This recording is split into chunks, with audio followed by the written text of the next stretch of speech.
gente? Tudo bem com vocês? Que saudade que eu estava de vocês. E a gente chegou aqui no Brasil há alguns dias, mas não paramos até agora. Foi bem maluco o que aconteceu, muitas viagens e vendo o Senhor fazendo maravilhas. Se você acompanhou um pouquinho na internet, talvez você viu algumas coisas maravilhosas, do tipo de cânceres desaparecendo, cicatrizes de pessoas que se cortavam desaparecendo, coisas maravilhosas que só nosso Deus pode fazer, e testemunho do amor dele por nós. Então tem sido muito bom poder presenciar isso, né? É Deus que faz, apesar de nós, é o seu amor por nós, né? É sempre por ele, para ele, todas as coisas vêm da sua vontade. Deus faz porque ele é bom, mesmo sem merecermos, mesmo com todas as dificuldades que nós passamos, e tantas vezes com o coração tão contrito, o Senhor continua fazendo, revelando a sua glória para nós, né? Deus, ele quer ser visto pela humanidade por quem ele é. Então é sempre um privilégio muito grande poder falar de Cristo, né? Para que as pessoas possam esperar dele alguma coisa por quem ele é, né? Esperar de Jesus a sua bondade, esperar seu amor. Então tem sido muito bom. Continue orando por nós, essa missão que vai para o Piauí. Nós estamos muito animados com o que vai acontecer ali, verdadeiramente crendo que o rio de Deus irá passar por aquele lugar com muita alegria, com muita vida, como só o Evangelho pode. Antes de começar, quero deixar aqui um abraço da minha esposa Letícia, que está acompanhando agora lá online onde ela está. Meu amor, te amo, estou morrendo de saudade. Ela ficou na Inglaterra, porque hoje a Maria está indo para lá para passar um tempinho com ela, né? Então vai ser um tempo muito bom, enquanto nós estamos trabalhando aqui. Então, glória a Deus, estava com muita saudade, Haroldo, Fúvia, com muita saudade mesmo, de poder vê-los de novo, abraçá-los, e ouvir de Deus, e se alegrar, e ter mais esperança, né? Glória a Deus. E todos vocês, muito feliz mesmo, e hoje eu quero compartilhar com vocês uma palavra. Antes de mais nada, o nosso livro novo está aí. Eu acho que algumas pessoas nós já tínhamos mandado alguns aqui. Esse é um livro muito especial que você pode presentear pessoas que você acredita que precisam ouvir do Evangelho, até mesmo pessoas que por muito tempo estão dentro da igreja, mas que você sabe que tem tido muita dificuldade de viver com Deus, ou até também essas pessoas, você que quer falar de Jesus e tem medo, tem vergonha, tem insegurança, sabe, fica preocupado, o que você vai falar com as perguntas difíceis que vão fazer. Tenho certeza que esse livro vai te ajudar muito, vai estar lá atrás depois, e eu tenho certeza que vai te abençoar muito. Abra sua Bíblia comigo,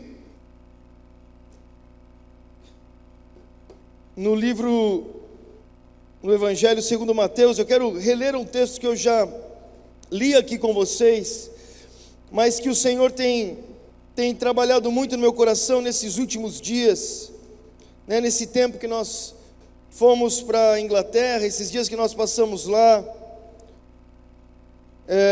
com todas as coisas que estão acontecendo no mundo, as coisas que estão acontecendo por lá, e você sabe muito bem de todo o nosso envolvimento com a Ucrânia também, que nós já estamos falando desde do ano passado. Nós temos família naquele país, e todas essas coisas, o que está movimentando o mundo, e em relação àquilo que nós cremos, o quanto a nossa fé é real, quando as coisas acontecem diferente daquilo que esperávamos, quando parece que não é exatamente o que estava para acontecer, está acontecendo, e tudo isso, como o Evangelho tem me confrontado de uma forma muito boa, e eu quero compartilhar com vocês hoje, né? Porque às vezes quando nós ouvimos a palavra confronto, nós de pronto já imaginamos um peso muito grande, né? Algo que vai ser difícil, mas eu creio que o confronto do Evangelho, ele é para nos libertar, né? É um confronto que nos liberta, né? Não é para nos aprisionar, é para verdadeiramente nos fazer viver. A vida do Evangelho é vida em abundância, é vida em Cristo, né? É a realidade daqueles que estavam em trevas e agora estão na luz, que estavam mortos e agora vivem. É um confronto para nos tirar, é para abrir os nossos olhos, nos fazer enxergar o que realmente é a vida. É como um pai confrontando um filho, né?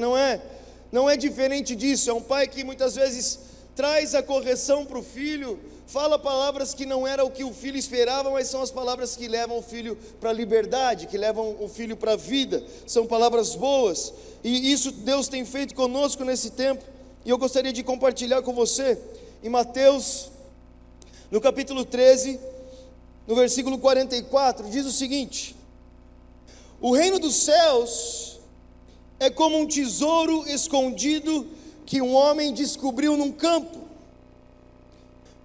O reino dos céus é como um tesouro escondido que um homem descobriu num campo. Em seu entusiasmo, em algumas traduções dizem, e cheio de alegria, ele o escondeu novamente, vendeu tudo o que tinha, e com o dinheiro da venda comprou aquele campo. Vamos ler de novo. E cheio de alegria, ele escondeu aquele tesouro, o reino dos céus, vendeu tudo que tinha, cheio de alegria, vendeu tudo que tinha, e com o dinheiro da venda, comprou aquele campo. Feche seus olhos. Pai, obrigado por essa manhã. Obrigado, Pai, porque nós sabemos que temos um Pai, nós sabemos que temos alguém que verdadeiramente se importa conosco. Pai, eu oro que nessa manhã o Senhor traga uma revelação ainda maior da Tua mensagem, do Evangelho, do Reino de Deus, Senhor, de Cristo, Pai, da Tua glória, Senhor, do que vivemos agora, do que aconteceu no passado, do que está por vir no futuro. Senhor, com uma palavra o Senhor pode mudar as nossas vidas para sempre. Com uma palavra o Senhor ressuscita os mortos. Basta uma palavra Tua, Senhor. Basta uma palavra Tua, e hoje nós temos essa expectativa, que o Senhor ressuscite os mortos. Pai, que o Senhor traga vida dentro de nós. Senhor, que o Senhor traga luz, a luz do Evangelho de Cristo, a luz que resplandece sobre as trevas, a luz que revela a verdade, a luz que condena o mal, a luz que traz a verdade eterna, Senhor, do reino que nunca terá fim, esse reino que já acontece, que é agora, que está em nós, Pai, em nome de Jesus, que nós possamos ainda mais nos achegar a Ti com o coração feliz, Senhor, contentes, Senhor, entregues, confiantes em Ti, Pai, em nome de Jesus, amém? Meus irmãos, primeiro eu quero repetir, muito feliz de estar aqui com vocês, nós sempre nos sentimos em casa, essa é uma igreja que nos abraçou de uma tal forma que nenhuma outra igreja tinha feito em todo o nosso tempo de ministério, e se eu continuar, sempre choro, mas de gratidão a Deus, e poder, sabe, experimentar essas coisas, aquilo que você experimenta, é aquilo que você consegue retribuir, e não só retribuir, mas fazer por outros também, sabe, é uma continuação daquilo que flui para você, e você consegue alcançar outras pessoas, sabe, é por isso que o Evangelho de Deus, ele não termina em nós, nós não somos o fim dele, né? É uma continuação, né? Nós recebemos, e porque nós recebemos de graça, nós damos de graça, e porque nós somos reconciliados, nós pregamos para que vós também sejais, então é uma continuação daquilo que se recebe de Deus. Mas nesse tempo nós temos pensado e orado e conversado com muitas pessoas, meu irmão, e muitas vezes a nossa fé, ela se torna muito rígida, sabe, até as palavras que nós lemos na Bíblia são palavras sem emoção nenhuma, né? São palavras com muita rigidez, sem vida nenhuma, sabe, quantos de nós experimentamos talvez uma fé sem ação, nós lemos essas palavras e elas estão flats, elas estão ali, elas não mudam, elas não saltam, elas não são vivas, e assim também é a nossa fé muitas vezes, né? Quantos de nós experimentamos uma fé sem alegria nenhuma? Muitas vezes essa é a realidade de tantas pessoas que estão na igreja por muitos anos, né? Que servem a Deus porque sabem que é o certo fazer, que servem a Deus porque entenderam o Evangelho, mas servem sem vida, né? É mecânico, se faz por rotina, se faz porque se deve fazer, né? Muitas vezes nós nos relacionamos muito bem na parábola do filho pródigo com o filho pródigo, né? E nós olhamos para o filho pródigo e essa é a minha realidade. Eu estava comendo com os porcos, e um dia eu me lembrei da casa do pai, e nós nos relacionamos, e quantas vezes nós nos enxergamos ali. Mas a verdade é que muitas vezes, depois de voltar para a casa do pai, nós nos tornamos como o filho mais velho, que olha para o pai, e não é porque nós não nos alegramos quando um pecador se arrepende, mas é que olha para o pai e fala assim: eu tenho te servido a vida toda como um escravo, sabe? E esse é o sentimento que muitos têm dentro do evangelho, dentro do ministério, que olham para Deus e têm o sentimento que tem servido a Deus como um escravo, e que alegria tem um escravo no seu serviço, sabe? Será que um escravo está feliz do que está fazendo? Não, o escravo faz porque tem que fazer, é porque uma ordem foi dada, mas se ele pudesse, ele fugia. Essa é o sentimento do escravo.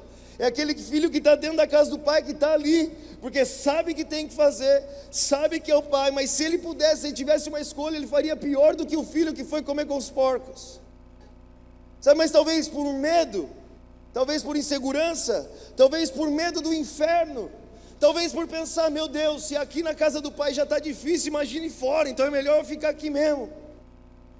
Mesmo se for por um escravo, mas sem experimentar da mesa, sem experimentar da alegria, sem experimentar daquilo que o evangelho nos proporciona. Quantos de nós vemos a fé em Cristo como uma fé triste? Quantos de nós olham ainda para a cruz, para aquele Jesus morto ali na cruz, crucificado, triste? Como essa fé é pesada, como essa fé é difícil, como é um fardo, né? Como, nossa, eu estou aqui, mas é muito difícil, né? Paramos no Jesus morto na cruz, sem perceber que o Jesus que morreu é aquele que falou para João, eis que eu morri, mas eis que estou vivo, e vivo para sempre. Tão vivo estou que vivo para sempre. Eu tenho as chaves do inferno, eu tenho as chaves da morte na minha mão. Não é mais o Jesus que está na cruz lá, fraco, triste, morto, separado, sabe aquela visão terrível que muitas vezes tem sobre Jesus, que param diante daquela imagem e ao invés de ser uma fé que traz alegria e esperança e motivação e vontade de viver, é uma fé que sufoca a sua vida. Quantos de nós servimos a Deus como escravo, né? Quantos de nós temos uma ideia completamente errada sobre Deus? Imaginamos que a vida de serviço ao Senhor é o pior dos fardos, sabe? É aquela ideia assim: é o homem que vai chegando aos 18 anos e sabe que vai ter que se alistar, sabe? Você está planejando a sua vida, não está tudo certo, você está fazendo suas coisas, você está indo na faculdade, você está guardando dinheiro, você está fazendo seus planos, você está pensando em viajar, mas você sabe que aos 18 anos tem uma lombada, você sabe que aos 18 anos você vai ter que se alistar, e Deus me livre se eles me chamam. Não, é até bom que existe segurança no país, mas eu não quero fazer parte disso. Eu não quero servir ao exército, eu não quero de jeito nenhum, isso não está no meu plano. E vive aquela expectativa também com Deus. Não, Deus é muito bom, mas Deus me livre, Deus me chamar. Porque se Ele me chamar, eu vou ter que deixar tudo que eu estou planejando. Eu vou ter que deixar toda a minha vida. Eu vou ter que deixar tudo que eu sonhei, todos os meus planos. E sem perceber, existe uma mentalidade de que no momento que Deus nos chama, nossa vida acabou. Uma vez eu estava conversando com os amigos, e um amigo meu falou assim, ele falou: rapaz, pode falar um negócio? Eu falei: pode falar. Você sabe quem é a minha inspiração na Bíblia? Eu falei: quem é? O ladrão da cruz. Eu falei, pensei, qual deles? Falei: por quê? Porque olha só, esperto foi ele, que viveu a vida toda e no último segundo se arrependeu e foi para o céu. Olha a mentalidade que se tem, que muitas vezes é uma mentalidade que muitas pessoas têm, porque verdadeiramente imaginam que é isso: olha, eu vou viver a minha vida o máximo possível, Porque, e talvez ali no último segundo eu vou me lembrar, porque pelo menos eu ganho a eternidade. Como se a salvação e a vida de Deus, que Deus tem para nós, fosse só isso, se livrar do inferno. Então as pessoas passam a vida toda servindo a Deus para se livrar do inferno. Sabe, é como se você servisse a Deus para se livrar de um castigo. Sabe, quem é esse Deus que as pessoas servem? Como se Deus fosse um carrasco. Eu vou ser bonzinho para que Deus me livre do inferno.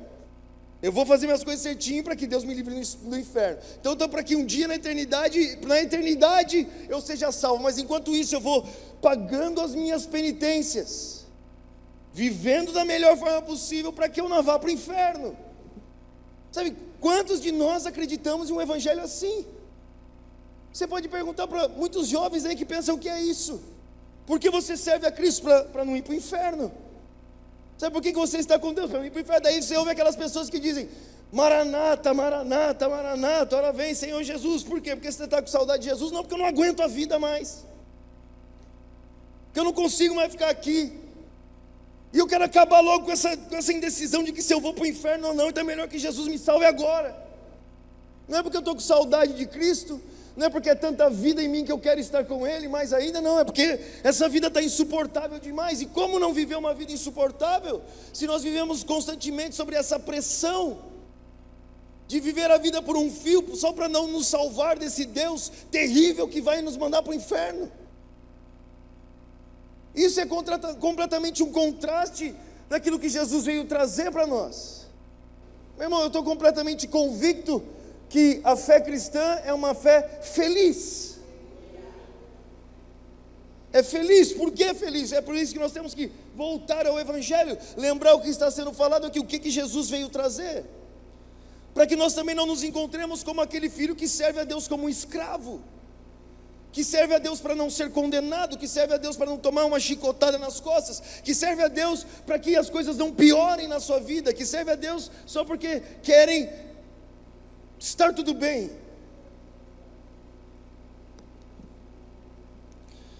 Jesus diz aqui que o reino de Deus, isso nós precisamos entender, o reino de Deus, porque muitas vezes nós não sabemos o que Jesus veio trazer. O que nós entendemos sobre o Evangelho? Será que o Evangelho é a salvação da nossa alma apenas? Passamos por essa vida que um dia, na eternidade, nós seremos salvos? Será que era sobre isso que Jesus estava falando? Será que Jesus ele veio nos trazer uma nova religião, porque todas as outras religiões estavam erradas, então ele vem trazer novas morais? Será que Jesus veio nos trazer um partido político para lutar contra os romanos e acabar com os nossos inimigos, como muitos dos discípulos pensavam então? Será que Jesus veio fazer uma seita ou começar um clube social diferente? Sabe o que Jesus veio trazer para nós? E ele diz: o reino de Deus. É isso que Jesus veio falando. Ele falou: olha, vos arrependei-vos, pois vos é chegado o reino de Deus. E não é um reino de Deus que se vê, Jesus diz, não está aí fora, ele não se vê, ele está aí dentro. Isso significa que não é uma realidade que irá acontecer apenas, mas que está acontecendo. É um reino onde Jesus é rei. E muitas vezes nós sabotamos a nossa fé, porque nós não entendemos essa realidade. Porque por mais que nós nos entregamos ao Evangelho, ao acreditar, nós não entendemos agora que nós fazemos parte de um novo reinado. Que Jesus disse, antes nós estávamos no império das trevas, mas agora nós estamos no reino da luz do Filho do seu amor. Sabe, eu sei que nós somos acostumados a ouvir de reinados muito, muito ruins, mas eu tive uma experiência em Omã. Minha irmã morava lá, e eu fiquei impressionado como aquelas pessoas amavam o rei delas. Porque aquele país, Omã, em 40 anos as pessoas deixaram de andar de camelo e viver debaixo de uma guerra para andar de Ferrari. Então as pessoas ali amavam muito o rei delas, porque o rei delas trouxe paz para onde elas viviam. E elas de jeito nenhum queriam tirar aquele rei. Elas queriam de todas as formas que aquele rei vivesse para sempre. Elas queriam de todas as formas que aquele rei fosse sempre lembrado, porque aquele rei foi um rei bom para elas. Mas quanto de nós estamos no Evangelho com uma expectativa totalmente diferente de quem é o nosso rei? Imaginando muitas vezes que o Evangelho é o maior de todos os fardos, mas nós vamos carregar esse fardo, porque ainda um outro fardo seria ainda pior. Deus me livre de ir para o inferno. Deus me livre de perder tudo que eu gosto. Deus me livre que todas as coisas dêem errado na minha vida. Então nós suportamos esse fardo que a religião coloca sobre nós, pensando que o Evangelho é somente sobre isso. Mas Jesus diz que o reino de Deus é como um tesouro.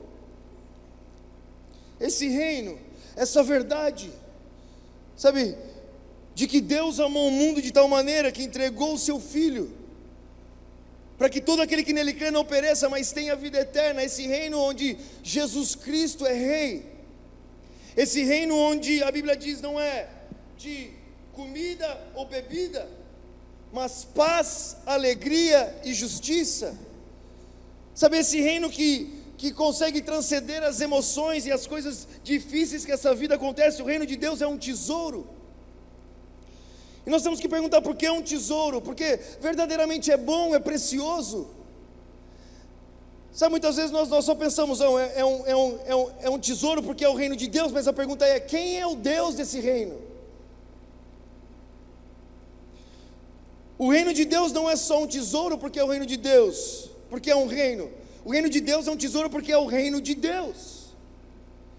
E essa é uma pergunta que muitos de nós não conseguem responder, e por isso não conseguem viver a vida que o Evangelho nos faz viver, nos propõe a viver.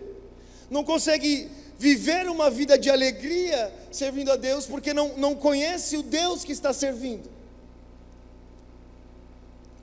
Eu me lembro um dia, e eu acho que eu contei aqui para vocês, que eu estava em uma igreja, e uma mulher foi curada, e aquela mulher, ela começou a chorar muito, e eu fiquei impressionado, falei, nossa, foi um milagre incrível. Eu fui perguntar o que era, e ela não estava precisamente chorando pelo milagre, ela estava chorando porque para ela foi um choque que Jesus a tivesse curado. Ela nunca esperava que Jesus a podia curar. E a gente fica pensando, por quê? Porque ela cria que cessou os dons, né? Porque muitas pessoas não creem que Deus pode curar, porque creem que Deus já fez. Ela, não, mas era muito pior do que isso, meus irmãos. Aquela mulher, ela estava chocada que Jesus a tinha curado, porque quando ela era criança, ela foi abusada. E desde o dia que ela foi abusada, ela começou a carregar uma culpa gigante sobre ela. E ela disse que na casa da avó dela tinha um quadro de Jesus. Sabe esses quadros de Jesus que a gente vê por aí? E ela disse que todos os dias que ela passava pela casa da avó dela, ela via aquele quadro de Jesus e ela escondia o rosto. Porque aquele Jesus daquele quadro que ela via era um Jesus que apontava o dedo para ela e falava, você é culpada do que aconteceu. Ah, meu irmão.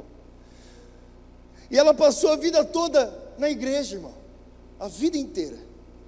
Servindo a Deus porque se sentia culpada. Quantos de nós servimos a Deus pelo motivo completamente errado daquilo que o Evangelho propõe? Quantos de nós, por servir a Deus, por não saber quem é Deus, imaginar uma verdade completamente diferente daquela que Deus é, estamos diante de Deus, carregando os maiores dos fardos? A Bíblia diz que esse homem, ao encontrar o reino de Deus, encontrou um tesouro, e um tesouro é uma coisa boa.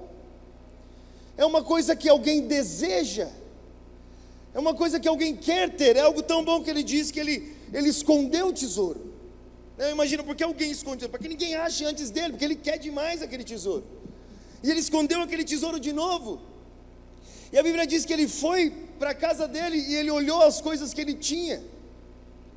E quantos de nós olhamos para a nossa vida, nós vemos as coisas que nós fizemos, nós vemos as coisas que nós consideramos preciosas, sabe? Quantas coisas, os nossos planos, que são preciosos para nós, que muitas vezes são bons, não é que são ruins, são coisas boas, e que nós olhamos, que nós planejamos, que nós construímos, e quando nós estamos diante de um chamado de Deus para a nossa vida, por ter uma ideia errada de quem Deus é, e eu não sei o que nós pensamos sobre Deus, nós vamos entrar um pouco mais nesse assunto daqui a pouco, mas por ter uma ideia completamente errada de Deus, ao olhar para o chamado de Deus para nós consideramos uma perca terrível deixar tudo aquilo que era precioso para nós. Nós consideramos um sacrifício, nós consideramos um peso. E ao invés dessa vida de se entregar a Deus, trazer liberdade, traz um peso ainda maior. Ao invés de nós servirmos a Deus correndo pelo que está diante de nós servimos a Deus puxando as coisas que nós deixamos para trás. Nós servimos a Deus olhando para trás e pensando: olha tudo que eu deixei, olha o que eu perdi, olha o que eu construí e não tenho mais, olha o que eu tive que deixar para servir a Deus, considerando precioso o que nós deixamos. E quantas vezes nós ouvimos missionários que falam assim: olha o quanto foi difícil fazer isso, o quanto foi terrível, e quanto doeu, e quanto custou. Enquanto deveriam estar vivendo uma vida que se voa, estão presos naquilo que deixaram. E é o que a Bíblia diz em Hebreus 12, quando vai falar sobre que nós estamos cercados de uma multidão de testemunhas. E ele diz: deixe então o peso que os torna vagarosos, ou o pecado que vos atrapalha, e corra perseverante, com os olhos fixos naquele que suportou a cruz pela alegria que estava proposta, não olhando para trás, pensando que foi caro demais o preço que se pagou. Se pensa que foi caro demais o preço que se pagou, quando você está perdendo. Nós consideramos sempre um sacrifício servir a Deus, porque não vemos o que estamos ganhando. E não vemos que estamos ganhando muitas vezes, porque nós não sabemos quem é o Deus que está diante de nós, meus irmãos. E por isso ficamos presos no que deixamos. E por isso calculamos tanto quando Deus nos chama. Porque no fundo do nosso coração, a gente ainda acredita que nós estamos perdendo ao seguir a Cristo. E é completamente diferente, é totalmente o oposto, ao contrário do que é a mensagem de Deus, a mensagem do reino de Deus.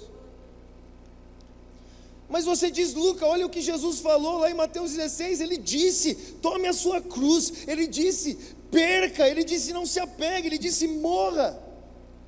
Está vendo o que ele está falando? Ele está falando sobre isso que eu estou sentindo. É isso, é essa cruz, é isso, é esse perder, é isso, é essa morte. Ah, meus irmãos,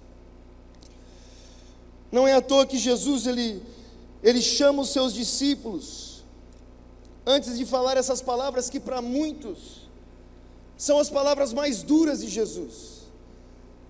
Essas palavras são duras, está vendo? É sobre esse fardo que Jesus está falando, é essa vida cristã, uma vida triste. Olha o quanto é triste, olha o quanto nós carregamos a nossa cruz. Como é difícil a vida do crente, difícil a vida do capeta, irmão.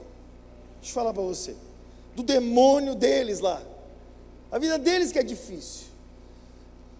A vida do crente é difícil quando nós ainda estamos cegos, quando nossos olhos ainda não enxergaram, quando ainda nós não vimos o que está diante de nós.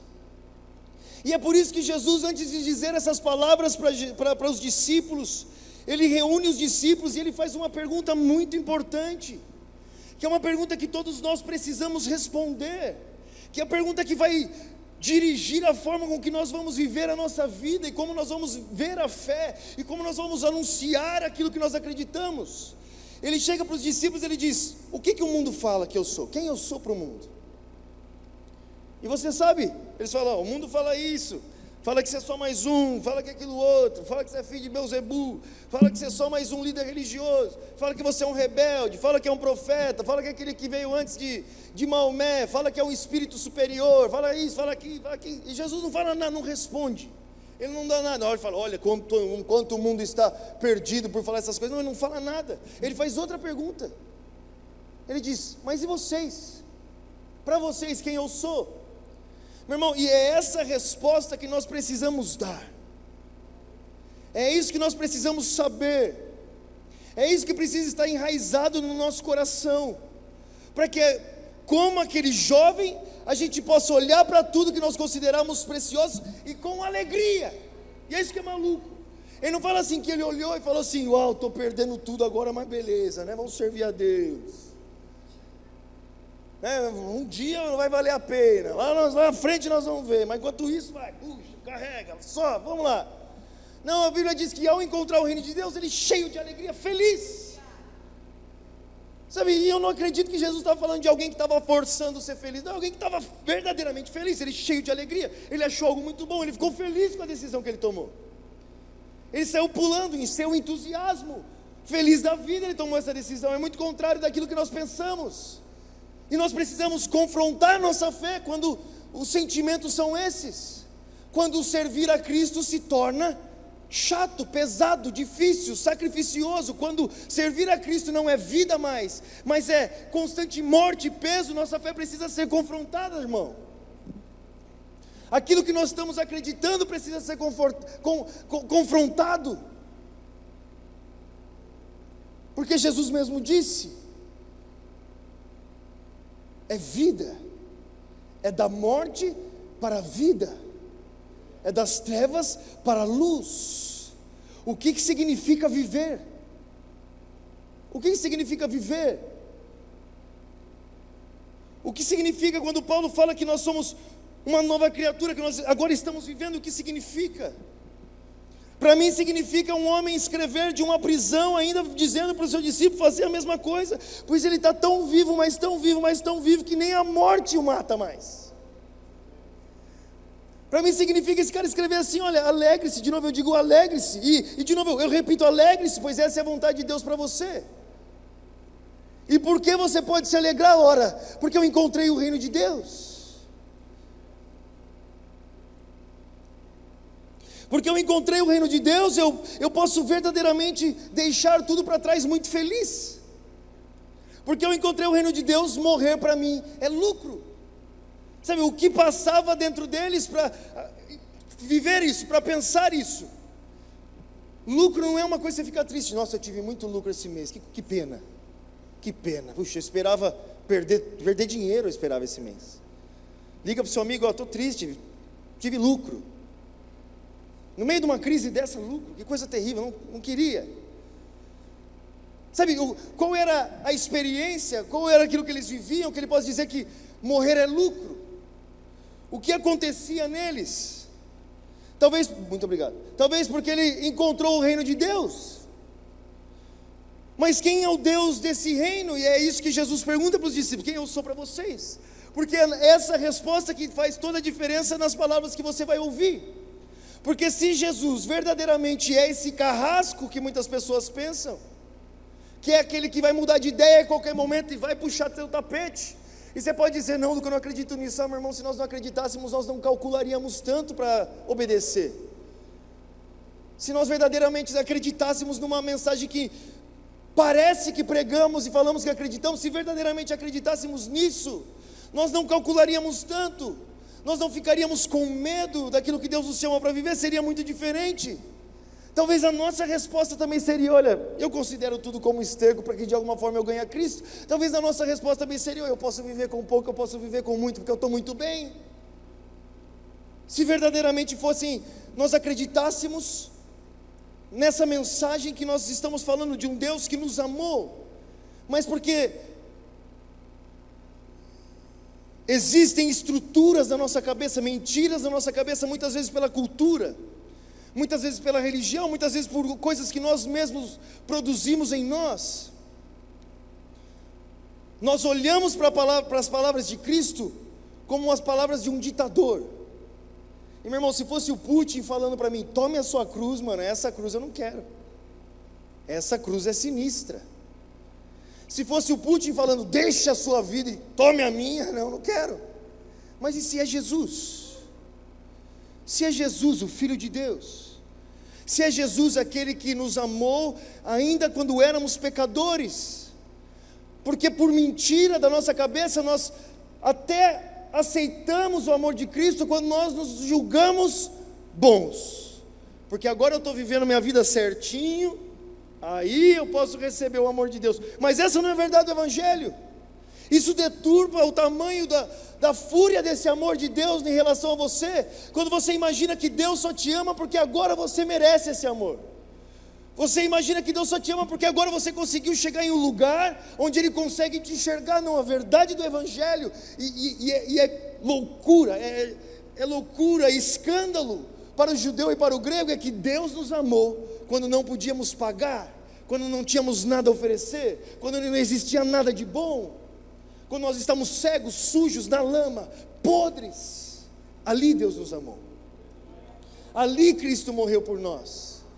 Agora, se é esse Deus que leva sobre si o pecado de um povo imundo, sujo, miserável, morto, podre, se é esse Deus que toma a frente e sofre no seu corpo aquilo que deveria estar sobre nós, que rasga a sua vida e morre por nós, que espera como recompensa da sua cruz, a nossa vida, que morre para que nós vivamos, se é Ele, se é esse Jesus, o que significa carregar essa cruz? Porque eu quero ela, porque certamente ela é muito boa, porque certamente ela é maravilhosa, porque certamente, como Jesus diz, o meu fardo é leve, o meu jugo é suave, porque certamente matará a minha sede, porque, velho, com toda certeza no mundo fará muito bem para mim, mas porque nós ainda estamos no Jesus da religião que aponta o dedo e fala: você é culpado, nós imaginamos que essa cruz seja o pior dos castigos, quando é a maior da liberdade. Porque quando Jesus diz morra, Ele não está falando morra para a vida, Ele está falando morra para o que te mata. É a morte daquilo que te mata, é o peso daquilo que transforma, que deixa a sua vida pesada.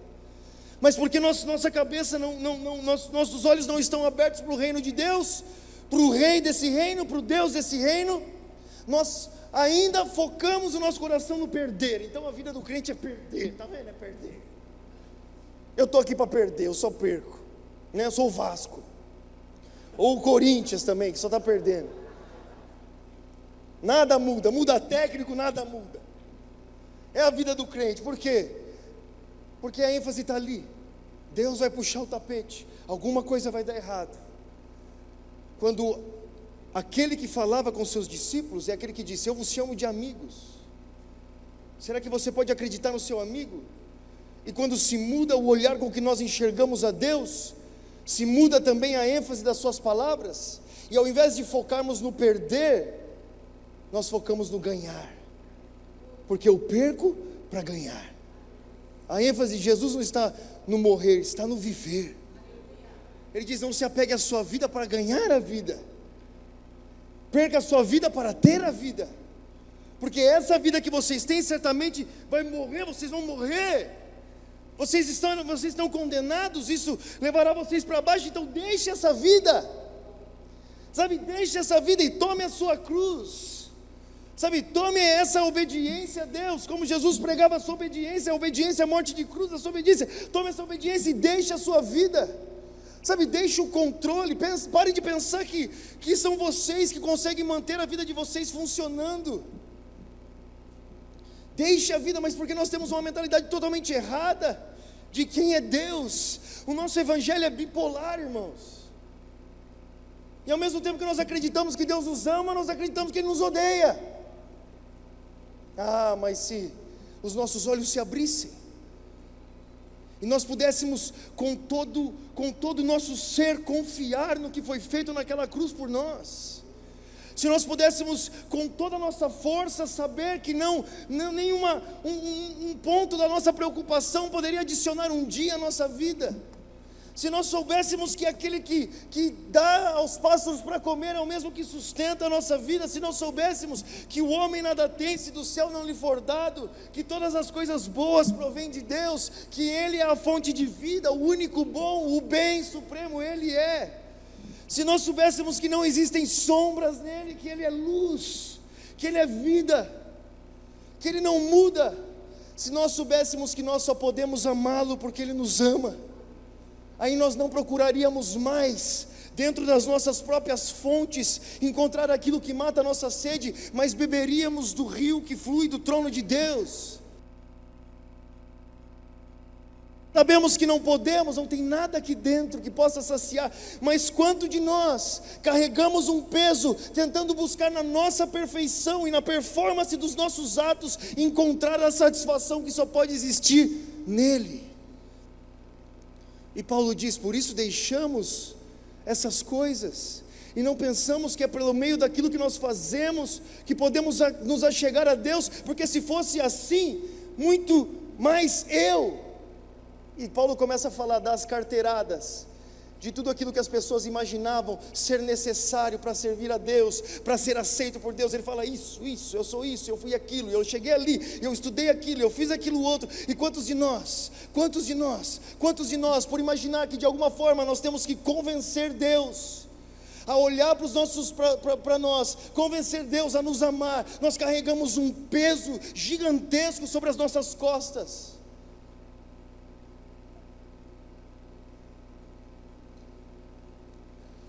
Tornando nossa vida cristã mais pesada, meu irmão, do que as pessoas que vivem sob o jugo do pecado.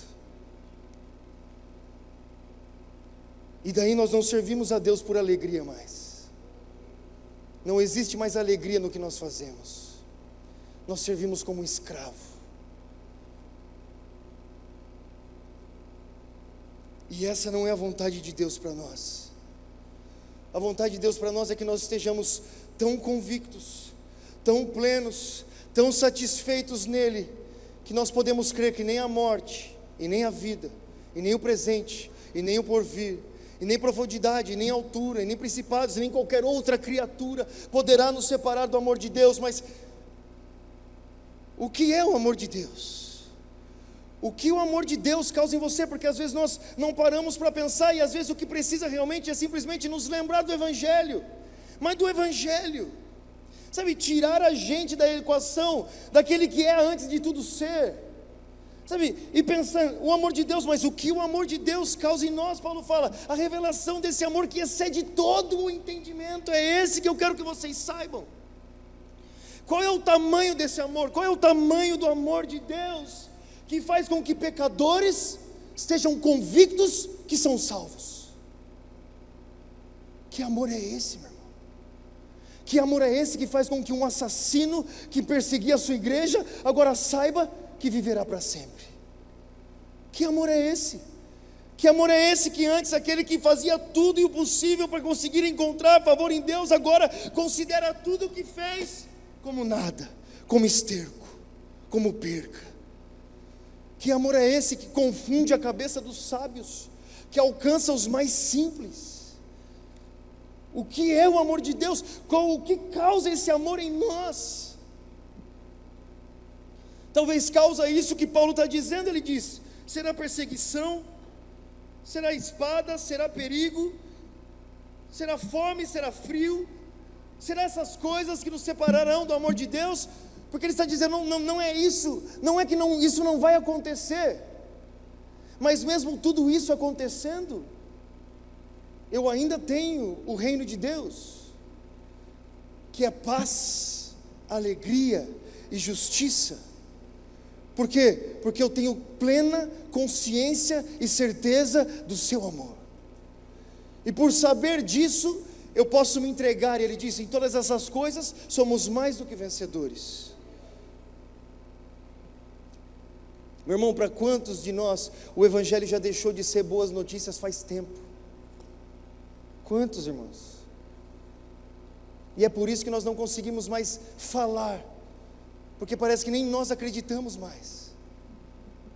Ao invés de correr, nós nos arrastamos. E eu acredito que é porque nós precisamos nos lembrar do Evangelho. Sabe, nos lembrar do Evangelho. O que é isso, sabe? Às vezes quando eu estou com a minha esposa lá e a ansiedade começa a tomar, porque nós estamos nesse mundo, e às vezes a ansiedade começa a tomar nosso coração. Eu falo, amor, coloca um instrumental aí, vamos deitar aqui e vamos nos lembrar do Evangelho. E a gente começa a se lembrar do Evangelho, lembrar realmente. Sabe, não lembrar de quem eu sou, do que eu fiz, do que eu faço, do que eu tenho que fazer, da conta que eu tenho que pagar, que Jesus diz, os espinhos dessa vida, as preocupações dessa vida, que mantêm a nossa vida ansiosa, tentam sufocar a preciosa semente, daquilo que é completamente o oposto do que Jesus está falando de preocupação. Se existe preocupação que tenta sufocar a preciosa semente, existe uma semente que nos liberta da preocupação, que nos faz mais livres do que todos os homens, que nos faz tão livres que você vê alguém escrevendo para o seu discípulo, para que ele faça o que ele fez, para que ele viva a sua vida, que essa é a melhor vida do mundo. E quem é esse que escreveu? É um bilionário na sua mansão. O Mark Zuckerberg lá não foi um prisioneiro, pronto a perder sua cabeça. E isso é verdadeira liberdade. Liberdade é não estar refém daquilo que se tem para sentir alegria, para sentir paz. Liberdade é dormir no meio de uma tempestade, meus irmãos, como Jesus fazia. Por que Jesus dormia no meio de uma tempestade? É porque ele tomou calmante? É porque ele se dopou? É porque ele encheu a cara para conseguir descansar? Não, porque dele era o reino de Deus. E o reino de Deus não é comida, não é bebida, não é aquilo que se vê, é aquilo que se é. É Deus reinando em nós, é aqui dentro. Sabe quantos de nós temos nos frustrado com Deus por esperar de Deus uma fé materialista, de esperar de Deus alegria naquilo que se possui, quando na verdade Deus quer nos libertar daquilo que suprime o mundo, daquilo que faz com que o mundo carregue um peso também, para que nós estejamos totalmente livres, libertos. Sabe, existe um homem que chamou John Bunyan. Ele escreveu o livro Pelegrino. E ele escreveu o livro Pelegrino numa prisão, porque em 1600 e alguma coisa, ele foi preso na Inglaterra por pregar o evangelho publicamente. E isso, meu irmão, devo confessar para você, me encoraja muito, porque eu ainda não fui preso lá e já preguei na rua, então as coisas estiveram muito pior, né? Então, se desse jeito aconteceu coisas gloriosas, nós estamos prontos para ver coisas gloriosas ainda mais. Ele foi preso, e chegou lá um negócio da rainha, falando: o negócio é o seguinte, você vai ficar 3 meses preso para você pensar. E aí no final desses 3 meses, falaram: ó, se você se arrepender do que você fez e prometer que nunca mais vai pregar publicamente, você pode sair hoje o homem mais livre do mundo. Aí ele falou: se hoje eu for solto, amanhã mesmo estarei na mesma praça em que fui preso, pregando o evangelho pelo qual vocês me prenderam. O que aconteceu? Ele ficou preso na cadeia, nunca mais saiu, ficou preso por muitos anos. E o próprio John Bunyan disse assim: eu nunca fui tão livre quanto na prisão, porque na prisão eu podia pregar que eu já estava preso, não ia ser preso de novo. Na prisão eu podia cantar, na prisão eu podia escrever, na prisão eu podia estar com os meus irmãos. O que faz isso, meu irmão? Qual é o tamanho dessa liberdade que faz com que o homem se sinta um homem mais livre do mundo em um presídio, preso, acorrentado? O que Deus tem para nós que faz com que nós sejamos os homens mais livres do mundo, independente daquilo que está ao nosso redor? Qual é o tamanho dessa liberdade? E é por essa liberdade e essa vida que Jesus diz: o que daria o homem para ter? O que daria a humanidade para ter essa paz? O que daria a humanidade para ter essa alegria? Porque ele não estava falando sobre a morte para os discípulos, ele estava falando sobre a vida. Essas são as palavras de Jesus, de vida. Ele veio trazer vida. Quando nós lemos as palavras de Jesus, ele está falando sobre vida, ele está falando sobre a morte daquilo que deve morrer, daquilo que nos mata. Mas a ênfase da sua mensagem está na vida, a ênfase da sua mensagem está na alegria daqueles que foram livres, daqueles que estão libertos, daqueles que estão tão livres que nem a morte os aprisiona mais, daqueles que estão tão livres que nem a perseguição, e nem a fome, nem o perigo pode fazê-los deles derrotados, que verdadeiramente encontram alegria nisso tudo. Por quê? Porque tem alguma coisa? Não é aquilo que se tem, é aquilo que se possui, aquela que a sua mão consegue ter, não são essas seguranças. É o reino que está dentro de nós. É o reino que faz alguém passar pelas maiores tribulações do mundo feliz. E você já viveu tempo suficiente para saber que é isso que o seu mais íntimo deseja. Porque você já teve e não teve. E as pessoas cada vez estão mais ansiosas, irmãos. Primeiro estão ansiosas porque não têm, e depois estão ansiosas com medo de perder o que possuem. E nunca são libertas desse mal. E a ansiedade é o pecado de estimação da nossa geração. Não fala não da minha ansiedade, você não sabe o que eu estou passando. Realmente, irmão, a sua vida é muito difícil, por isso que Jesus disse para você deixar o seu fardo, deixar o seu peso, deixar morrer a sua vida e beber da sua água. Ele diz: você que tem sede, vem e beba, vem e tome, aprenda comigo que sou humilde de coração, venha e tome o meu fardo, o meu jugo que é leve. Quantos de nós estão carregando um fardo que nunca deveria ser nosso? Posso dizer uma coisa, como um evangelista, meu irmão, que viaja esse mundo por uma missão: eu não sou o salvador do mundo, Jesus é. E Ele, antes de ser o salvador do mundo, é o meu salvador. Ele deseja te salvar também. E te salvar, meu irmão, não só de um dia, não só te salvar para a eternidade, te salvar agora. Agora somos salvos, agora somos livres, agora podemos ter paz, agora podemos ter alegria, agora podemos ter justiça. É isso que o mundo tanto deseja, é isso que a humanidade pagaria tudo para ter.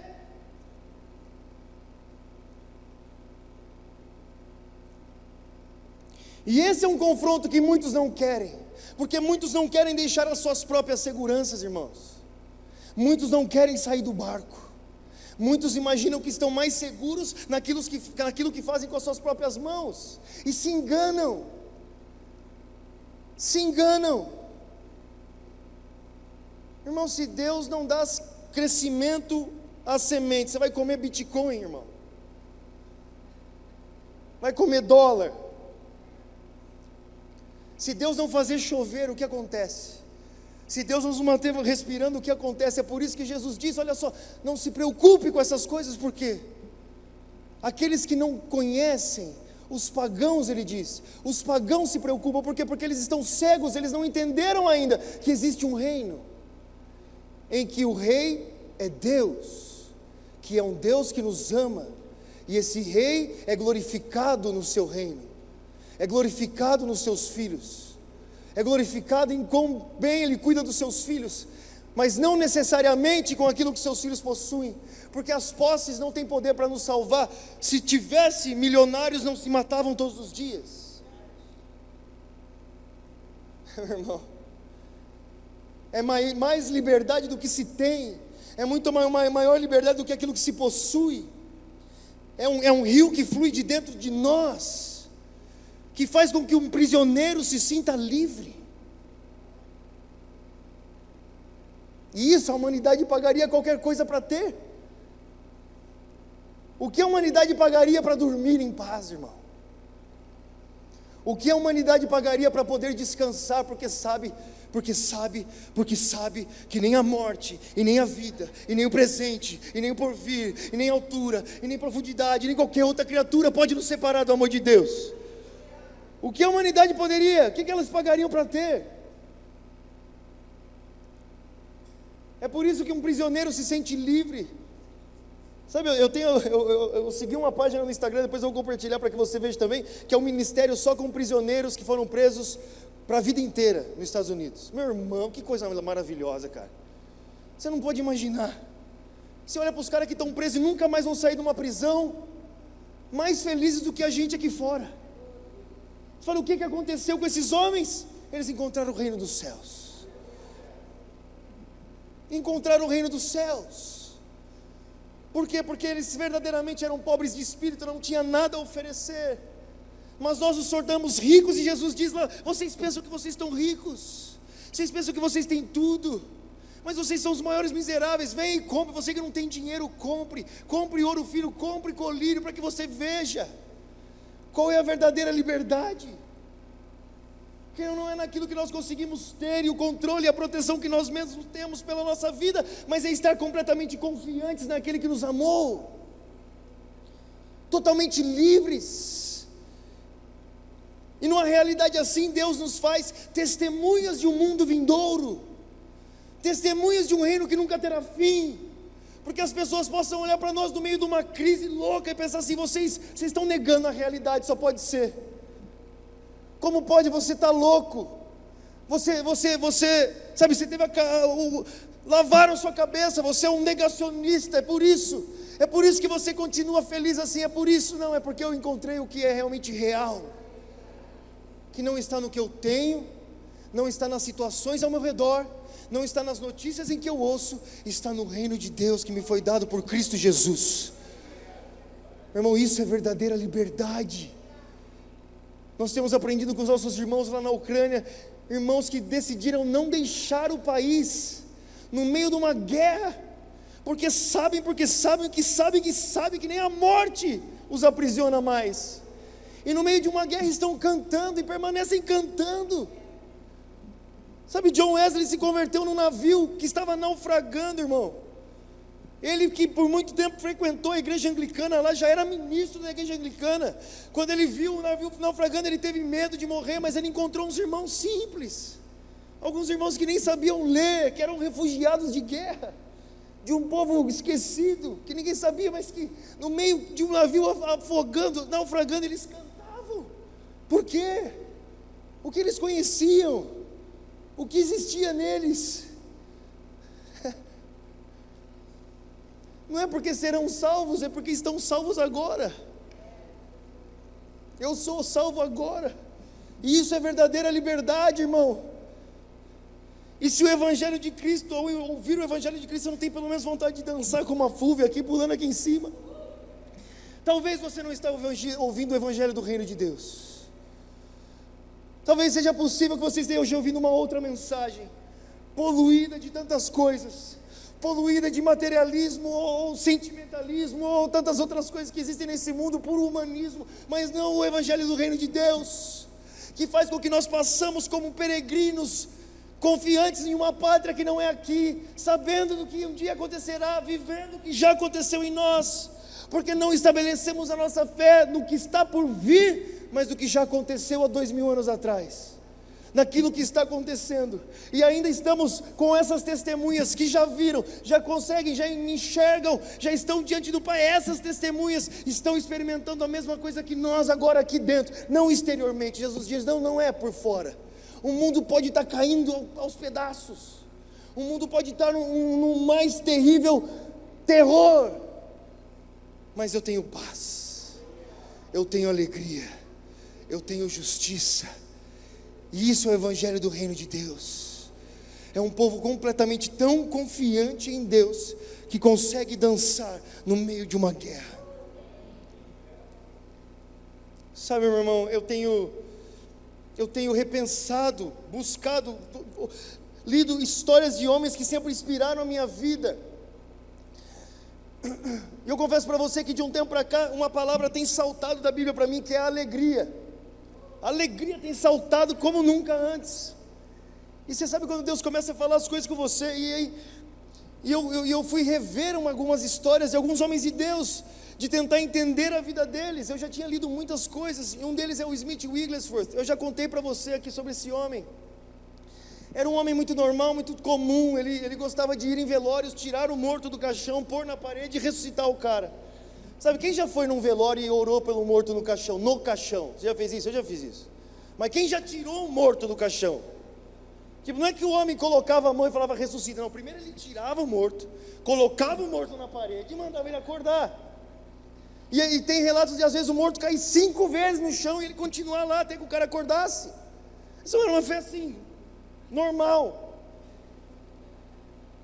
Eu contei para você um relato, uma vez trouxeram uma criança paralítica para esse senhor, e ele pegou a criança no colo e jogou a criança para o alto, e eles contam que antes da criança cair no chão, ele chuta a criança, e a criança que nunca andou na vida sai correndo na frente dele. Sabe o que esse cara tem na cabeça? Eles contam que as pessoas vinham doentes, falavam, olha, eu tenho um problema no estômago, você tem um problema no estômago, ele dava um soco na barriga da pessoa. Meu irmão, quem que faz isso? Eu fico imaginando, só uma criança faz isso, chuta a outra para que ela ande. Ah, tá doendo aí, dá um soco. Sabe, quem que esse homem, quem que ele era? Né, nós vemos as fotos e a gente vê aquele bigodão, parece uma vassoura assim, muito sério, né? Às vezes é como nós sempre entendemos, né?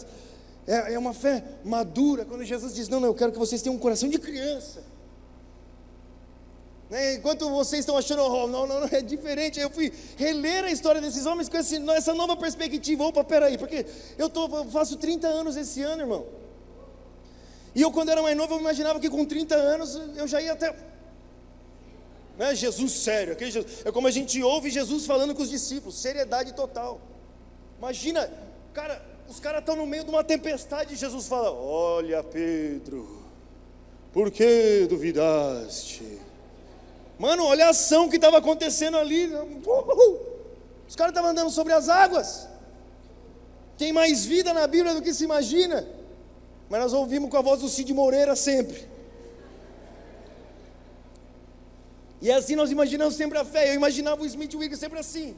Aí eu fui, e olha como Deus faz, né? Demora para as coisas acontecerem às vezes, mas na hora certa passa na sua mão. E eu fui ver o diário dele, o diário do Smith.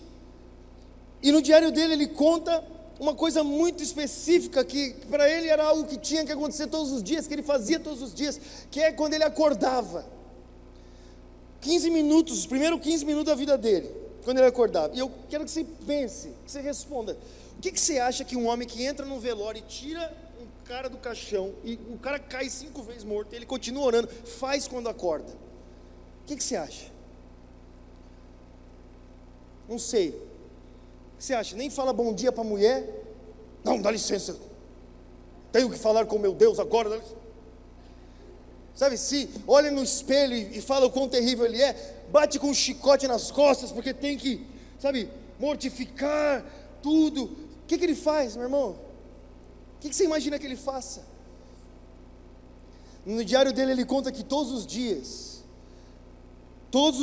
quando ele acordava, a primeira coisa que ele fazia, que por pelo menos 15 minutos, era dançar com Deus no quarto. Aquele velho bigodudo. Porque por mais que Paulo fala, o nosso corpo está ficando velho, nós estamos tornando cada vez mais crianças. Estamos nos tornando cada vez mais vivos aqui dentro. Sabe, só uma criança acredita que ela vai chutar outra e ela vai conseguir andar, irmão. Só uma criança faz isso. Só uma fé que crê como uma criança. Por isso que as crianças são tão inconsequentes, saem correndo aí, bate a cabeça no vidro lá, ó, porque sabe que alguém vai cuidar dela. Sabe, só uma criança sabe que se chorar vai ter comida. Esse é o coração de criança que se dá na alegria. Ele dançava, eu falei: meu Deus, o que aconteceu agora, irmão? Minhas pernas estão doendo. Eu nunca dancei o que eu dancei. Eu falei que eu queria muito dançar desse jeito, porque, meu irmão, nesses últimos dias minhas batatas estão doendo, meu joelho está doendo de tanto dançar. Porque eu falei assim: eu também quero tirar um morto do caixão. E eu acho que eu preciso ser feliz para isso. Meu irmão, você sabia que é impossível você sentir medo enquanto ri? Todos esses sentimentos que tentam sufocar a sua vida, é impossível você ficar preocupado enquanto ri. É impossível você sentir ódio enquanto ri. É impossível você brigar enquanto gargalha. Sabe, você já viu alguém? Não tem como. São sentimentos contrários. E é por isso que a alegria do Senhor é a nossa força. Poderia ser tantas outras coisas, mas a Bíblia diz que é a sua alegria. E a alegria do Senhor, não é a nossa alegria, ou aquilo que produzimos em nós, é a fonte dEle, é dEle, é ser extraído dEle, aquilo que vem dEle, é conseguir receber de Deus, beber dessa água.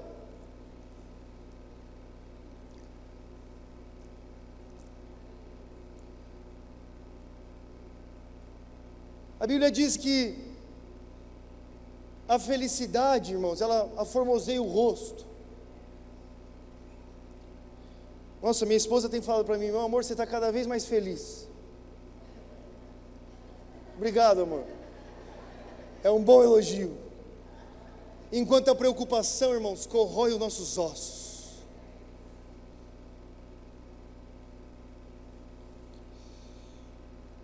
Mas nós queremos nos apegar às nossas preocupações. Mas Jesus quer cortar esses espinhos que sufocam a semente do reino de Deus, que é paz, alegria e justiça. Verdadeiramente viver por uma nova realidade. Por isso ele diz: é necessário que você renove a sua mente, porque você já não está na mesma realidade, não é mais do mesmo jeito, você não vive mais da mesma forma, você não precisa mais se preocupar do mesmo jeito, você pode lançar as suas preocupações sobre mim. E isso também não está enquanto você produz, enquanto você faz. Marta, Marta, Jesus diz, não é sobre o quanto você está fazendo.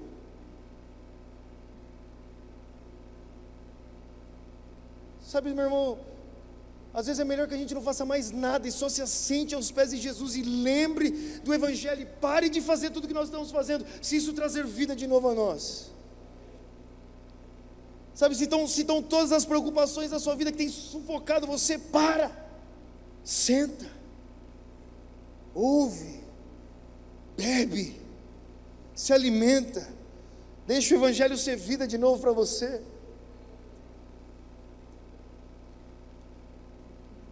Sabe, o George Miller mesmo, outro cara que eu comecei a reler de novo sobre ele, porque, mano, o cara é muito louco.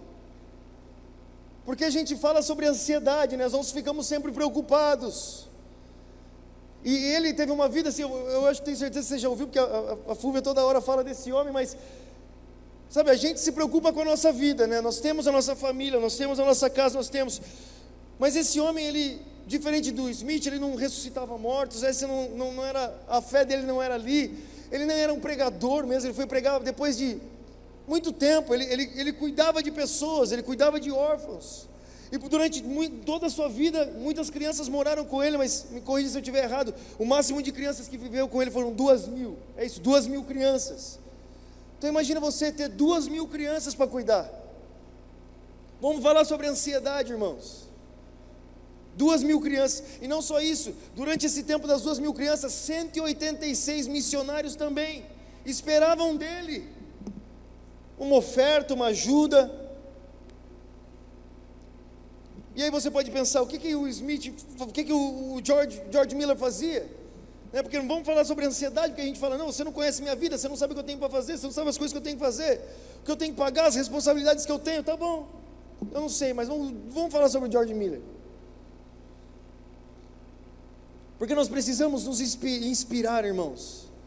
Porque, meu irmão, eu não quero saber o cara que é feliz porque ficou milionário da noite para o dia. Eu quero saber o cara que chegou aos 90 anos com um sorriso no rosto. Eu quero saber lá. Eu quero saber o que faz um prisioneiro pular de alegria. Porque aquilo é alegria de verdade. Sabe, o cara que está totalmente tão livre de tudo isso, é isso que eu quero saber. E o George Miller, ele deixava as coisas mais curiosas ainda, porque ele, tendo todas essas crianças e tudo isso, e toda essa responsabilidade, ele nunca pediu oferta para ninguém. Ele não falava das necessidades dele para ninguém, até as pessoas da época dele mesmo, falavam assim, não, o George Miller tem uma fé diferente, nós ainda precisamos vender nossos livros. Então meu livro está lá atrás, tá, irmão? Eles mesmo falavam, não, ele é diferente. E eu fui reler o que esse homem tem diferente, porque em todos esses anos ele conta que nunca, nenhuma alimentação, refeição atrasou mais do que meia hora. Então imagina você não ter, às vezes eles sentavam na mesa e não tinha o que comer nada, estava todo mundo sentado. Imagina o que passava no coração desse homem, e ele mesmo dizia, eu não fico ansioso, porque a ansiedade é o fim da fé. E nós não percebemos isso, nós cuidamos da nossa ansiedade, não, deixa ela aqui. Quando o Evangelho combate essas preocupações, ele conta que a primeira coisa que ele fazia todos os dias, meus irmãos, e é isso que eu quero dizer para você hoje, a primeira coisa que ele fazia todos os dias, era alegrar a sua alma no Senhor. Alegrar a sua alma no Senhor. Existe poder, um poder que nós esquecemos, deixamos para lá, porque imaginamos que a nossa vida, sabe, nós imaginamos a alegria de Deus como aquilo assim, não vou reclamar, né? Nós imaginamos que é isso, e às vezes você vê o salmista dando ordem para a sua alma, alma, alegre-se no Senhor, porque é um princípio de vida em Deus. Por quê? Porque o céu leva a alegria a sério, irmão. Como disse C.S. Lewis, a alegria é um negócio levado a sério no céu, não é qualquer coisa que Deus deixa de lá, não. O reino de Deus é alegria. O reino de Deus é alegria. E fazia parte da sua vida poder se alegrar em Deus. Mas muitas vezes nós nos alegramos porque nós não respondemos a pergunta certa: quem é Jesus para você? E talvez nós deveríamos nos lembrar Vamos lembrar de quem é Jesus, para que essa luz resplandeça dentro de nós de novo, porque se o sol parou, se a lua parou, se saiu água da pedra, se o mar vermelho se abriu, se gigantes caíram, se a morte foi vencida, irmão, Ele tudo pode. Então lembre-se do seu Deus, lembre-se de quem Ele é, para que também nós possamos dizer com todo o nosso coração: se Deus é por nós, quem será contra nós? Aquele que não poupou o seu próprio filho, antes por nós o entregou, não nos dará graciosamente com ele todas as coisas? Às vezes essas palavras passam só como versículos. A gente acha que Paulo só está escrevendo uma frase de efeito para curtir, compartilhar e comentar e reagir. Não é isso. Ele está falando sobre o efeito do amor de Deus na sua vida. O efeito do amor de Deus na minha vida é esse: eu estou tranquilo, eu posso ter tudo, eu posso ter nada, ninguém corta a minha vibe. Cristo vive, e porque Ele vive, eu também vivo. E se Ele fez tudo isso acontecer, Ele vai fazer de novo. E no meio do processo eu continuo bem, e todas as coisas acontecendo, está tudo bem. É Paulo chegando para os caras e falando: galera, o negócio é o seguinte, o barco vai afundar, mas fica tranquilo, ninguém vai morrer, fica em paz. Aí na ilha uma serpente pica a mão dele, ele chacoalha em cima do fogo mesmo. Sem calma, velho. Fique em paz, eu sei em quem tenho crido. Isso é verdadeira liberdade, e é isso que o Senhor nos chama para viver: o reino de Deus, onde Ele é rei, e o seu reino é manifesto em paz, o seu reino é manifesto em alegria, e o seu reino é manifesto em justiça. E isso nós podemos viver em Cristo. Isso nós podemos viver em Cristo. Então, meu irmão, deixe morrer os cristos da cultura, deixe morrer os cristos da religião, e conheça o Cristo enviado por Deus, enviado pelo Pai, aquele que tem tudo, todo o poder nas suas mãos, aquele que nos ama, nos amou ainda quando éramos pecadores, aquele que nós podemos descansar, aquele que tem água para beber, aquele que veio trazer a boa notícia, aquele que veio para libertar os cativos e oprimidos, dar vista aos cegos, libertar, nos soltar das prisões, anunciar o ano da graça do Senhor. E confia, mano. Posso falar um negócio para você? Aproveita a jornada. Aproveita a jornada. Aproveita a jornada. Porque enquanto a tempestade está lá, Jesus está dormindo no barco. Mas na hora que Ele quiser parar a tempestade, Ele levanta e para. É assim. Mas se Jesus está no barco, aproveita a jornada, cara. Tem histórias para contar. Tenha testemunhos para contar. Se permita deixar Deus escrever uma história. Perca o controle da sua vida, entregue o controle nas mãos de Deus. Se entregue, lance sobre Ele com alegria, meu irmão. É a insegurança mais segura que existe, é andar sobre as águas. Quem diria que alguém podia andar sobre as águas? E hoje nós contamos que alguém andou. Então fica de pé, por favor. Eu quero orar uma oração bem simples com você hoje.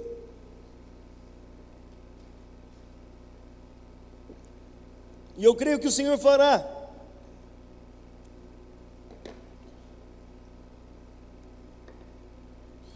Eu creio que o Senhor fará. Sabe por que está chegando o tempo, meu irmão, que a nossa fé não vai poder mais ser...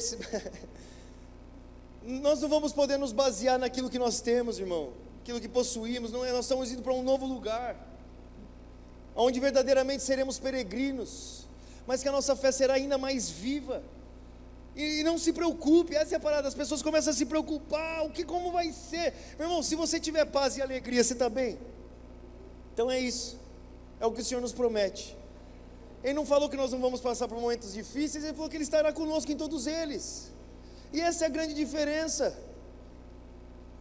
Meu irmão, é isso que nós temos que mudar na nossa cabeça, que nós pensamos que a nossa vida se dá naquilo que nós conseguimos possuir, que a nossa segurança se dá nisso, e Jesus, e não é comida e bebida, não é isso, não é o que o mundo precisa para viver, é outra coisa.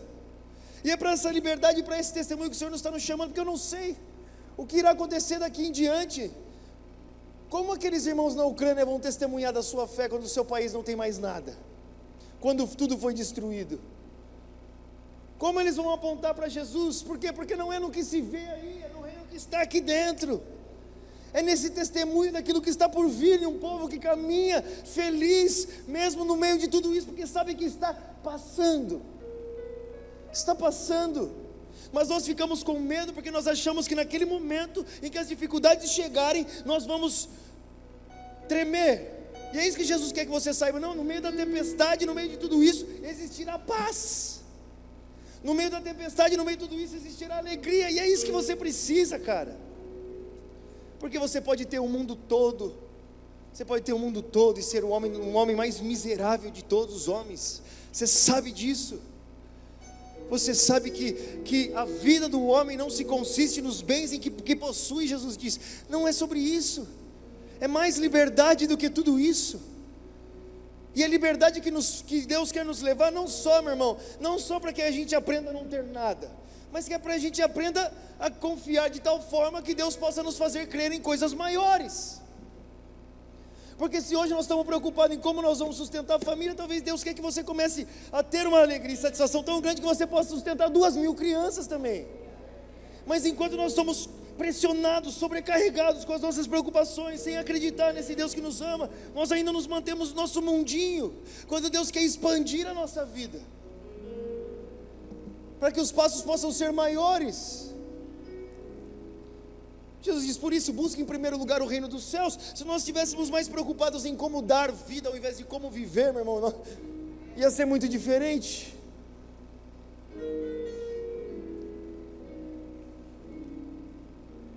E essa é a verdadeira liberdade que nos faz voar. E eu sei que existem muitos irmãos, eu tenho conversado com muitos líderes por aí, meu irmão. Hoje os líderes, eles não estão se matando porque estão em pecado, tem líderes se matando porque estão em depressão, porque estão tristes, sobrecarregados, pesados. O ministério se tornou um peso, sabe, o serviço se tornou um peso. Tem servido a Deus como um escravo, são Marta de todas as formas, mas não consegue ser Maria, não consegue não fazer nada, não consegue só se assentar e estar em paz, porque Cristo é quem Cristo é, não consegue ter paz e simplesmente estar ali. Também condicionam a sua vida e o sucesso naquilo que eles conseguem produzir. Isso traz peso, irmão. Esses dias eu estava conversando com um amigo, ele falou, meu irmão, Luca, o que você acha que é sucesso na vida cristã? O que é o sucesso? E essa é uma pergunta interessante, porque nós queremos sucesso, nós vivemos atrás do sucesso, nós buscamos sucesso, e às vezes por não ter o sucesso isso nos frustra. E eu olhei para ele, eu falei, meu irmão, eu posso falar a verdade para você, olhando para a minha vida, que é curta com Deus, tem 13 anos aí caminhando, e eu comecei a lembrar desde o dia que saí da faculdade e vim para o Brasil, e a gente viajava o Brasil todo de ônibus, aí eu ganhava R$700 por mês às vezes, e tinha que usar terno e gravata. Eu posso dizer para você, o mais difícil não era ganhar os R$700, não, era usar o terno e a gravata todo dia, irmão. Tinha que ir naquelas igrejas, cabelo cortadinho, bonitinho, terno e gravata, nada parecido com quem eu era, mas eu estava ali, e olhar por tudo isso, e até o momento, sabe, de você ver, e ter pessoas que querem ouvir você, e ter convites, e pessoas, sabe, que gostam de estar com você, e eu olhei para tudo isso, para a vida, e eu falei, meu irmão, todos esses barrancos que a gente já passou, e falei, posso falar para você, o que é sucesso, cara? Sucesso é estar satisfeito em Deus, isso é sucesso, isso é verdadeiro sucesso, meu irmão. Sucesso é estar satisfeito, nada é melhor do que isso, sabe, nisso está a vida, está completamente satisfeito.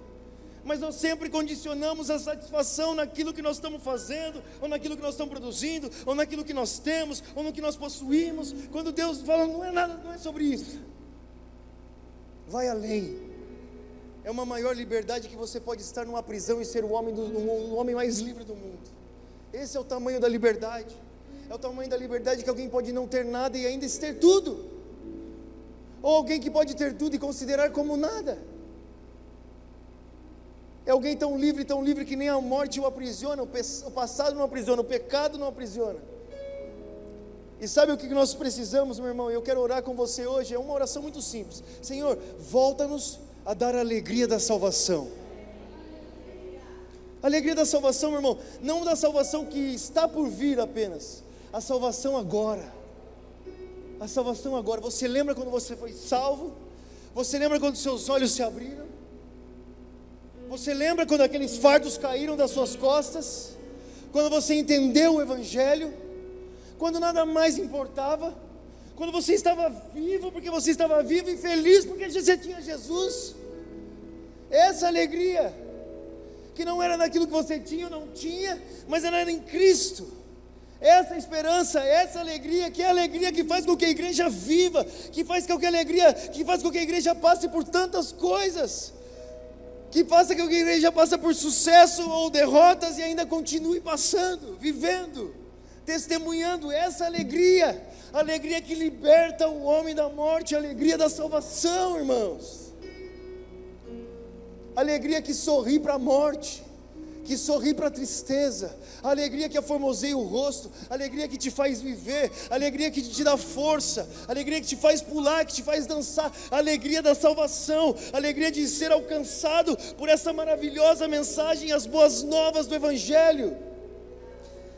A boa nova, a fé cristã é uma fé feliz,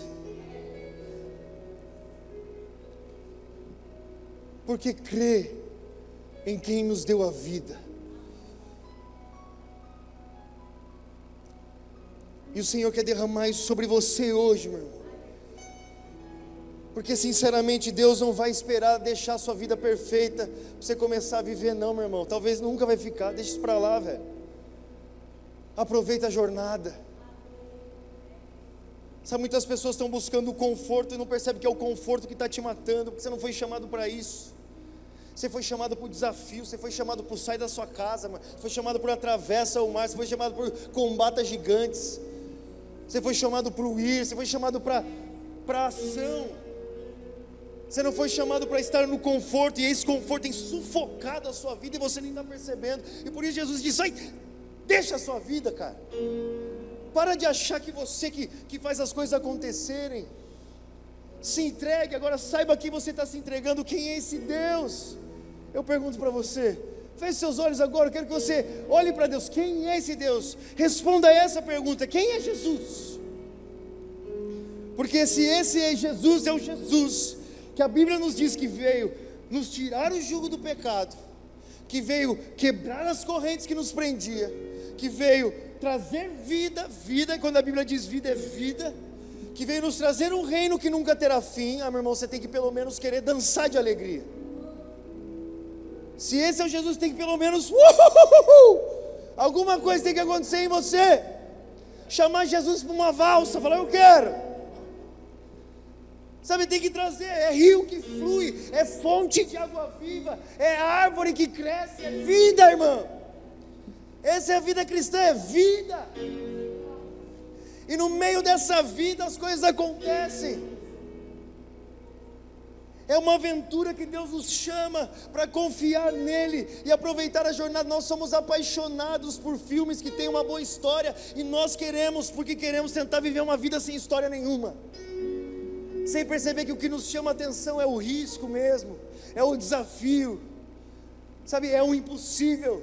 É isso que faz a gente respirar, e para esse lugar o Senhor nos chama com a completa confiança em quem nos chamou, para que a gente possa viver em paz, em alegria, em justiça, naquilo que a humanidade mais procura, totalmente livres de qualquer coisa ao nosso redor, pois nós podemos estar em qualquer lugar que nós estamos livres, verdadeiramente livres estamos. É para essa liberdade que Cristo nos libertou. Então eu quero agora chamar você que sabe que você tem carregado, você tem servido a Deus, porque você sabe que é o certo, mas não existe alegria mais nisso.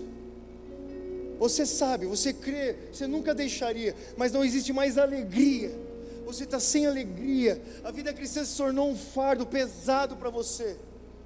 Eu quero orar por você, e se você está aqui hoje, venha até aqui à frente agora, que Deus quer quebrar isso das suas costas, meu irmão, aleluia. O Senhor quer tirar esse fardo, que você imagina que é um fardo, não é um fardo, é leve, é vida, é asas do Espírito, é para voar, é rio que flui, é fonte de água viva, irmão.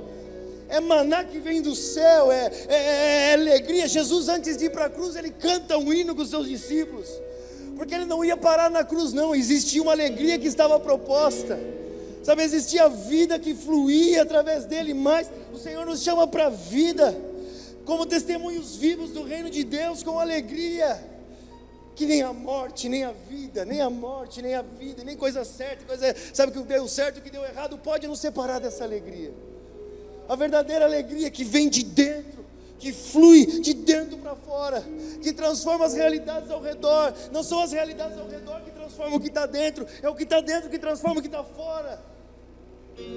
Porque nós não somos reféns do mundo mais, pois nós somos de um novo reino, que é baseado em paz, alegria e justiça, e isso Deus derrama sobre nós, onde a vida com Jesus é uma dança, onde a vida com Jesus é uma jornada, é uma alegria. Então eu quero nessa oração cantar uma música muito feliz. É isso aí, vamos cantar essa música muito feliz. E você pode ficar com seu olho fechado, que no meio dessa alegria o Senhor vai ministrar em você. E você que está feliz aí onde você está, eu quero que você comece a dançar com a gente, porque no meio dessa alegria o Senhor vai quebrar correntes hoje, meu irmão. O Senhor vai quebrar correntes do peso que não vem de Deus, do peso do pecado. Hoje eu vou dançar com você. Do peso do pecado, do peso que nos aprisiona, do peso que torna a nossa vida pesada, e Ele vai nos fazer correr com perseverança, a corrida que nos está proposta, cheios de vida e de verdade, onde o Evangelho é vida e paz e alegria. Vamos lá. Deixa Deus fazer o seu. Vamos lá, você que está feliz, dança, porque o Senhor vai quebrar as correntes.